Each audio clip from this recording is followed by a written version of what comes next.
Hi, this is doctor KV Kalyan Goud, senior dental surgeon. ఈరోజు ఒక కేసుతో ముందుకు వచ్చానండి. కేసు ఏంటంటే పేషెంట్ ఏజ్ ఒక 51 ఇయర్స్ ఫీమేల్. తనకి అప్పర్ అండ్ లోవర్ ఆర్చ్లో టీత్ అనేవి మిస్సింగ్ ఉన్నాయి. తను రిమూవల్ పార్షల్ డెంచర్కి వెళ్తుందండి. ఎందుకంటే పేషెంట్కి అంత ఎక్కువ టైం లేదు. తన పాపది మ్యారేజ్ ఉందని చెప్పేసి రిమూవల్ పార్షల్ డెంచర్కి వెళ్తుంది. ఇంకా వేరే ట్రీట్మెంట్స్ చేసుకుందామంటే వాటికి కొంచెం టైం టేకింగ్ ఉంటుంది కాబట్టి తనకి మ్యారేజ్ అన్నది చాలా దగ్గరలో ఉంది.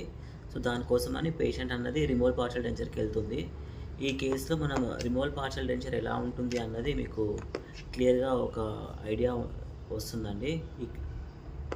నా వీడియోని మధ్యలో స్కిప్ అవ్వకుండా కంటిన్యూగా చూడండి. రిమూవల్ పార్షల్ డెంచర్ మొత్తం అప్పర్ ఏమో 5 యూనిట్స్, లోవర్ ఏమో 10 యూనిట్స్, మొత్తం కంప్లీట్గా 15 యూనిట్స్ అన్నది ఈ కేసులో ఉందండి. అప్పర్ ఇలా ఉంటుందండి.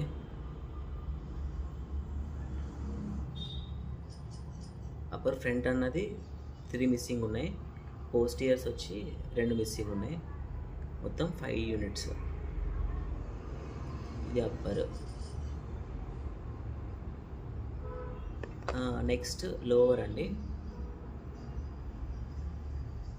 Lower central to premolar, central to molar, central to premolar, central to molar, complete 10 units.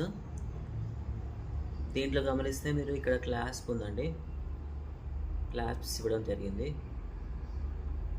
ఇది రిటెన్షన్ కోసం ఇస్తాము.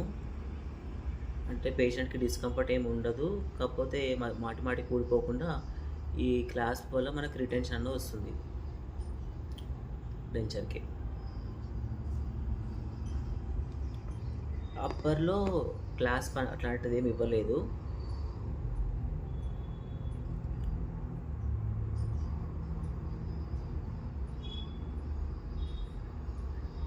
రిటెన్షన్ అన్నది ఈ డెంచర్తోనే వస్తుందండి, ఫ్లాంజెస్తోనే వస్తుంది డెంచర్.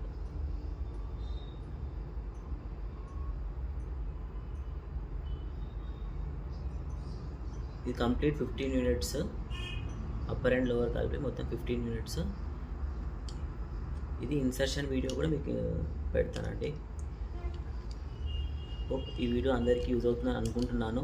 మరిన్ని వీడియోస్తో మీ ముందుకు వస్తాను. నా వీడియోని లైక్ చేయండి, షేర్ చేయండి, సబ్స్క్రైబ్ చేయండి. Thank you.